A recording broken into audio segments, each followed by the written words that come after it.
Hey, how are you? I'm going to read from Leadership Northouse book. I'm going to be in chapter 2, page 32. This will be case study 2.1.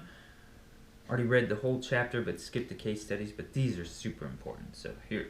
Sandra Koch is a vice president for research and development at Great Lakes Foods, a large snack food company that has approximately 1,000 employees. As a result of recent reorganization, Sandra must choose the new director of research. The director will report directly to Sandra, who will be responsible for developing and testing new products.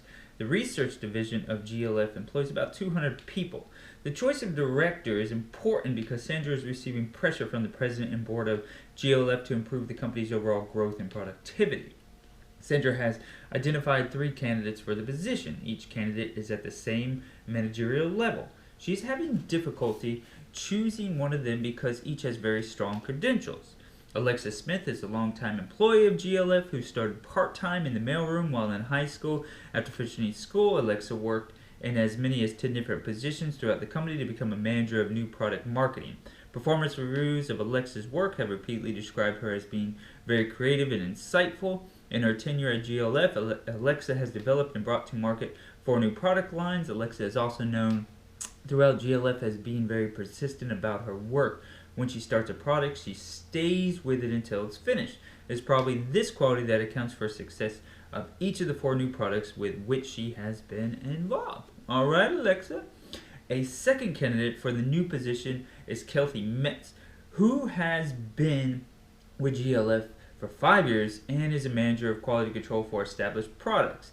Kelsey has a reputation for being very bright. Before joining GLF, she received her MBA at Harvard, graduated at the top of her class. People talk about Kelsey as kind of a person who will be president of her own company someday. Kelsey is also very personable. On all of her performance reviews, she reviewed extra high scores on social ability and human relations. There isn't a supervisor in the company who doesn't have positive things to say about how comfortable it is to work with Kelsey. Since joining GLF, Kelsey has been instrumental in bringing 2 new product lines to market. Thomas Santiago, the third candidate, has been with GLF for 10 years and is often consulted by upper management regarding strategic planning and corporate direction settings. Thomas has been very involved in establishing the vision for GLF and is a company person all the way. He believes in the values of GLF and actively promotes its mission. The 2 qualities that stand out above the rest of Thomas's performance reviews are his honesty and integrity. Employees who have worked under his supervision consistently report that they feel they can trust Thomas to be fair and consistent. Thomas is highly respected at GLF. In his tenure at the company, Thomas has been involved in some capacity with the development of 3 new product lines. The challenge confronting Sandra is to choose the best person for the newly established position. Because of the pressure she feels from upper management, Sandra knows she must select the best leader for the position. So questions you would be asked is, based on the information provided about the trade approach in tables 2.1, 2.2, if you were Sandra, whom would you select? In what ways is the trade approach helpful in this type of selection? And in what ways are the weaknesses of this trade approach highlighted in this case? That's a good one. That's eye-opening, all right. Case 2.2, a remarkable turnaround. Carol Baines was married for 20 years to the owner of the Baines Company until he died in a car accident. After his death, Carol decided not to sell the business but to try to run it herself before the accident. Her only involvement in the business was an informal discussion with her husband over dinner, although she has a college degree in business with a major in management.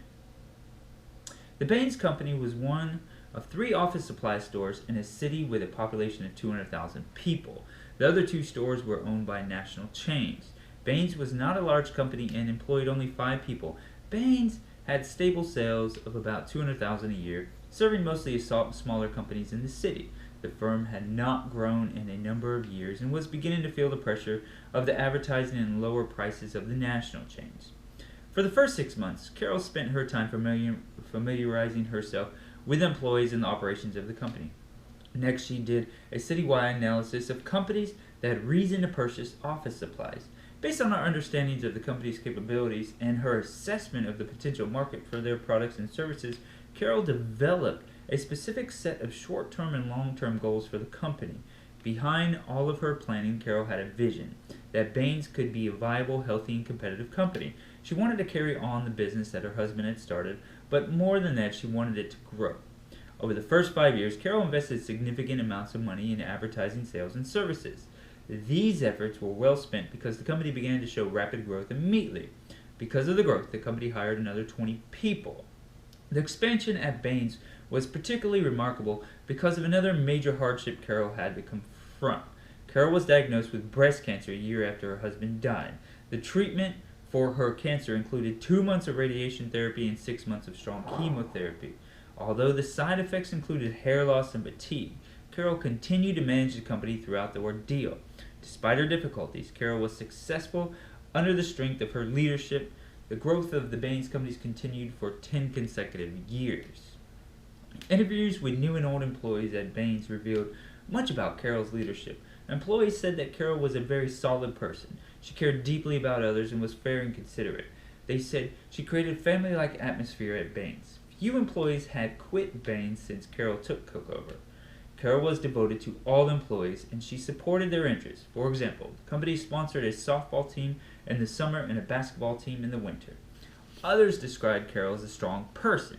Even though she had cancer, she continued to be positive and interested in them. She did not get depressed about the cancer and its side effects.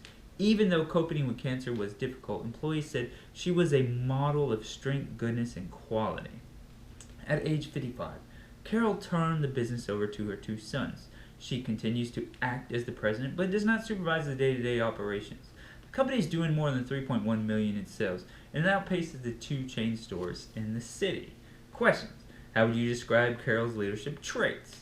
How big a part did Carol's traits play in the expansion of the company? Would Carol be a leader in other business contexts? Cool. All right, let's see case study 3. Case study 3. Case study 2.3, page 35. Recruiting for the bank. Pat Nelson is the Assistant Director of Human Resources in charge of recruitment for Central Bank, a large full-service banking institution.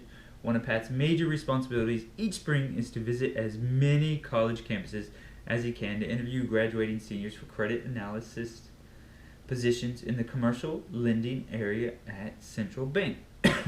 Although the number varies, he usually ends up hiring about 20 new people. Most of them come from same schools year after year. Pat has been doing recruitment for the bank for more than 10 years, and he enjoys it very much. However, for the upcoming spring, he is feeling increased pressure from the management to be particularly discriminating about whom he recommends hiring. Management is concerned about the retention rate at the bank because in recent years, as many as 25% of the new hires have left. Departures after the first year have meant lost training dollars and a strain on the staff who remain.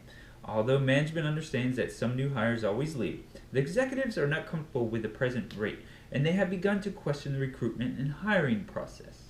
The bank wants to hire people who can be groomed for higher-level leadership positions. Although certain competencies are required of entry-level credit analysis, the bank is equally interested in skills that will allow individuals to advance to upper management positions as their career progresses in the recruitment process. As their career progresses. New sentence. In the recruitment process, Pat always looks for several characteristics. First, applicants need to have strong interpersonal skills. They need to be confident, and they need to show poise and initiative. Next, because banking involves fiduciary responsibilities, applicants need to have proper ethics, including a strong sense of importance of confidentiality. In addition to the work in the bank, they need to have strong analytical and technical skills and experience in working with computers. Last, applicants need to exhibit a good work ethic, and they need to show commitment and a willingness to do their job, even in difficult circumstances. Pat is fairly certain that he has been selecting the right people to be leaders at Central Bank, yet upper management is telling him to reassess his hiring criteria. Although he feels that he has been doing the right thing, he's starting to question himself and his recruitment practices.